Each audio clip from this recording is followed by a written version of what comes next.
जनाब, आज MP यादव साहब हमारे साथ दोबारा आए हैं। तो हम आज हिंदुज़म के ऊपर बात करेंगे और डिस्कशन करेंगे।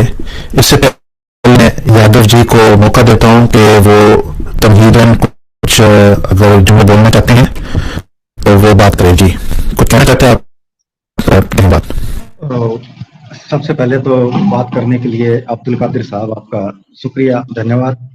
अच्छा, दूसरी बात सर ये थी कि आपने मेरे पास एक लिंक भेजा था, किसी पाकिस्तानी चैनल पर आप बात कर रहे थे, तो वहां पर आपने फिर से इंडिया को कोट किया था इस रेफरेंस के साथ कि मैं देखता हूं कि इंडिया में इतने बुरे हालात हैं, तो वहां थोड़ी मैं रूहानियत के लिए जाता, या मतलब वहां पर रिलीजन प्रैक्टिस नहीं कर पाता, इसलिए मैं पाकिस्तान आना चाहता हूँ।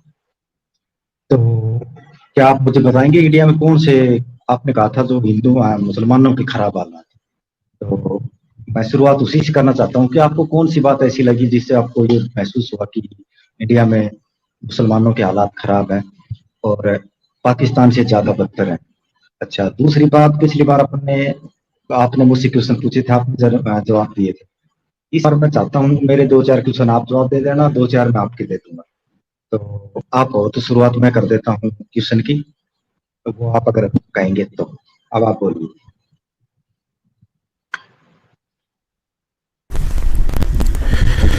अच्छा, याद है कि आज हम हिंदुज़म पर ही बात कर रहे हैं, तो ये नया मौजू होगा। ज़िम्नन आपने एक सवाल किया है तो ठीक है, मैं उसका जवाब देता हूँ। तो आपने कहा कि मैंने एक प्रोग्राम पर इंडिया के बारे में ये क्यों कहा कि मुसलमानों के हालात ठीक है। तो एक तो उस प्रोग्राम पर मैंने इसका कभी जिक्र किया कि सोशल मीडिया का तजर्बा करने से मुझे लगता है कि एक आम इंडियन हिंदू या सिख वो मुसलमान को अच्छे नहीं समझते हैं। कुछ ज्यादा वो नफरत करते हैं, कुछ ज्यादा यहाँ तक कि गाली देते हैं मजहब को, हमारे मजहब को भी गालियां देते हैं, हमारे अल्लाह को, हमारे नबी को गालियां देते हैं। मैं तो बार ये देख चुका हूँ सोशल मीडिया पे।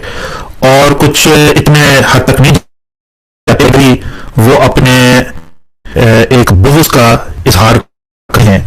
तो सोशल मीडिया से एक इसी तरीके से ये अभी आपको भी शायद मालूम हुआ कि दिल्ली में जंतर मंतर में शायद वो बजरंग दल के कुछ हजरात, कुछ अफराद आए और खुले वो मुसलमान को कत्ल की धमकियां दे रहे थे। तो यहाँ से अंदाजा हो रहा है कि इंडिया जो है वो शायद किसी पुराने जमाने में ठीक था मुसलमान उधर जाने के लिए, विजिट करने के लिए, लेकिन और आप मुझे देखें, मैं एक ऐसा मुसलमान हूँ जो एक विजिबल मुसलमान हूँ। मतलब आप देखते हैं कि मेरा टोपी है, दाढ़ी और मैं जुब्बा पहनता हूँ वगैरह, तो मैं एक विजिबल मुसलमान हूँ। और नाम भी मैंने बहुत ठेठ किस्म का नाम रखा मुसलमानों वाला, अब्दुल कादिर मेरा नाम, अब्दुल कादिर। तो जाहिर है कि मैं एक पार्ट हो सकता हूँ अगर मैं इंडिया नहीं सर, चले जाऊँ। ना ना ना, नहीं, आपने जवाब सही नहीं दिया सर। कोई वहां पर, यहाँ पर मुसलमानों की निंदा करता है, मतलब क्या बोलते हैं, तनकीद करता है। कुछ लोग हैं कट्टरपंथी जो ज्यादा डायरेक्ट धमकियां भी देते हैं कि हम ये कर देंगे, वो मुसलमानों की तरफ से देते हैं, हिंदुओं की तरफ से। बात तो वो है नहीं ना सोशल मीडिया पे या फिर फ्रीडम ऑफ एक्सप्रेशन पर जो बातें की जाती, उनकी तो मैं आपसे पूछ ही नहीं रहा था, ये तो कॉन्टेक्स्ट ही नहीं था। बात थी रिलीजन प्रैक्टिस करने की, क्योंकि आपने कहा था कि वो प्रैक्टिस करने के लिए बेटर नहीं है, जबकि मैं आपको गारंटी से कह सकता हूं आपकी जो मान्यता है, मतलब आपका जो अकीदा है, वो आप पाकिस्तान में सार्वजनिक जगह पर, मतलब खुलेआम अपना गीता अगर आप लोगों को बता दो ना, तो उस जगह से आप निकल के नहीं जा पाओगे सुरक्षित तरीके से। पिछली बार जब आपने अपना अकीदा पाकिस्तान में शो किया था तो आपको उठा के जेल में डाल दिया था, ठीक है, ये तो आपके साथ हुआ था। अभी 2 दिन पहले वो जो असुरा का जुलूस निकल रहा था, तो देवबंदियों की मस्जिद के अंदर से एक बंदे ने एक ग्रेनेड असुरा के जुलूस में डाल दिया, और वहां पर वो कितने शिया मरे थे, अभी शायद 5 या 6 शिया मर गए थे अभी 2-3 दिन पहले ही, ठीक है। फ्रीडम ऑफ एक्सप्रेशन के चलते आलोचना करना, निंदा करना अलग है, किसी को उसका रिलीजन प्रैक्टिस करने से रोकना वो होता है सर इंटॉलरेंस या फिर अन्याय। मुझे वो जवाब चाहिए था, ये नहीं कि आपने उसने उसको गाली दे दी, उसने उसको गाली दे दी। बात हो रही है, आपने कहा था रिलीजन, मैं पाकिस्तान रहकर रिलीजन प्रैक्टिस करना चाहता था, रूहानियत पाना चाहता था। तो रूहानियत आप उस जगह पर कैसे पा सकते हो जहां पर आप अपना अकीदा यानी आपकी जो मान्यता है वो खुलेआम बताते ही आपको पुलिस उठा ली जाती है, और आप कहते हो आप वहां पर रूहानियत के लिए मतलब गए थे। इस बात का जवाब दो।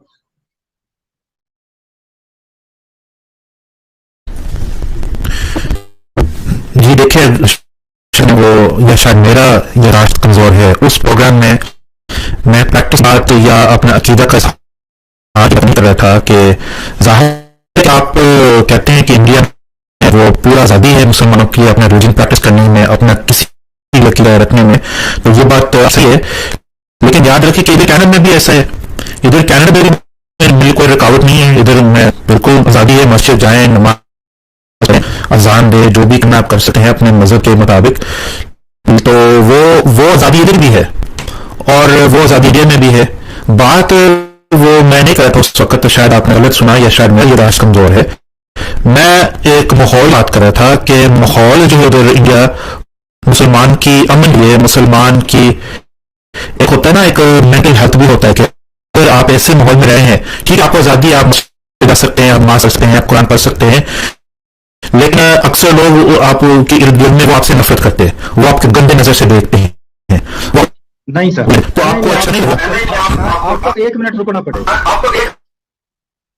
मेरा दर्द क्या है, हिंदुस्तानियों का, हिंदुओं का दर्द क्या है पता है? हमने इस्लाम के नाम पर अपने देश से 2 कंट्री दे दी, बांग्लादेश और पाकिस्तान, ठीक है। उसके बाद भी जो हमारे पास जमीन बची थी उसमें आज की तारीख में बांग्लादेश से भी ज्यादा मुसलमान है और पाकिस्तान से भी ज्यादा मुसलमान है। और फिर आप बाहर बैठकर ये कह देते हो कि वहां पर तो मुसलमानों को इनसिक्योरिटी फील होती है हिंदुस्तान में, इसलिए बोल रहा हूं क्योंकि वहां पर हिंदुओं का बहुमत ज्यादा है। सर मुझे ये बताइए, हिंदुस्तान के कितने मुसलमान कहां पर रिफ्यूजी के रूप में हो कि भाई उनको वहां से भागना पड़ा क्योंकि वहां पर उनको इनसिक्योरिटी फील होती थी, जैसा कि आप बोल रहे हो क्योंकि हिंदू ज्यादा है। जबकि यहाँ पर तो बांग्लादेश से भी रोज घुसपैठिए घुसने के चक्कर में लगे रहते हैं। अब बांग्लादेश छोड़कर हिंदुस्तान में घुस जाए, वहां जाकर रहे, जबकि बांग्लादेश इस्लामिक कंट्री है। और जब तक पाकिस्तान से रिश्ते ओके होते तो आज पाकिस्तान से हिंदुस्तान में घुस रहे होते मुसलमान ही कि हिंदुस्तान में बेटर लाइफ है, वहीं घुसेंगे। चलो एक रिफ्यूजी बताओ जो यहाँ से किसी कारण से रिफ्यूजी गए हो। अब मैं आपको रिफ्यूजी बताता हूँ कि कहाँ से आते हैं। पाकिस्तान खूब बड़ा इस्लामिक कंट्री है और पिछले 20 साल में पाकिस्तान में खुद पाकिस्तान सरकार के आंकड़ों के मुताबिक 70,000 मुसलमान मारे गए हैं, और उनको मारने के लिए एक हिंदू भी अंदर नहीं घुसा उनके देश में, खुद मुसलमानों ने मारे। पिछले 20 साल में हिंदुस्तान में कितने मुसलमान मरे हैं वो बताइए मुझे, बम धमाकों में या किसी भी प्रकार के अटैक में। और फिर भी आप हमको ये बिल्ला दे रहे हो कि यहाँ पर मुसलमान इनसिक्योरिटी फील करते हैं। आप हिंदुस्तान के मुसलमान को यहाँ कर देखोगे ना तो आपको एहसास होगा कि यहाँ पर मुसलमान इनसिक्योरिटी फील नहीं करते, बल्कि वो तो ओवर फ्रीडम इंजॉय करते हैं, क्योंकि उनका तो लॉ भी अलग है, मुस्लिम पर्सनल बोर्ड लॉ, मुस्लिम पर्सनल लॉ बोर्ड। कनाडा में थोड़ी अलग से मुस्लिम पर्सनल लॉ बोर्ड है, वहां पर तो आपको वही कानून फॉलो करना पड़ता है जो अंग्रेज करता है। आपने कह तो दिया कनाडा से कंपेयर कर दिया, लेकिन कनाडा से कंपेयर कैसे कर सकते हो? हिंदुस्तान में तो इनका लॉ भी अलग है मुसलमानों का, और फिर आप हमको कनाडा से कंपेयर कर रहे हो। और फिर आप कहते हो यहाँ पर मुसलमान इनसिक्योरिटी फील करता है या जो भी आप कमतर समझता है। सर ये आपको सोशल मीडिया पे लग सकता है, क्योंकि हिंदू अब सोशल मीडिया पर बिल्कुल अग्रेसिव हो गया है, मैं मानता हूँ ये बात। लेकिन रियल जिंदगी में जब आप देखोगे, जब आप दिल्ली के जामा मस्जिद पहुंचोगे ना तब आपको पता चलेगा, दिल्ली में कहीं भी जाओगे ना तब आपको पता चलेगा कि मुसलमान यहाँ पर कैसे लाइफ एंजॉय करते हैं। ठीक है, तो आप हमको उस तरह से जब तक पूरी जानकारी नहीं है आप हमें कंपेयर मत करो। यहाँ पर आपको शायद पता था ये बात पहले कि यहाँ पर मुस्लिम पर्सनल लॉ बोर्ड है, ये बताओ।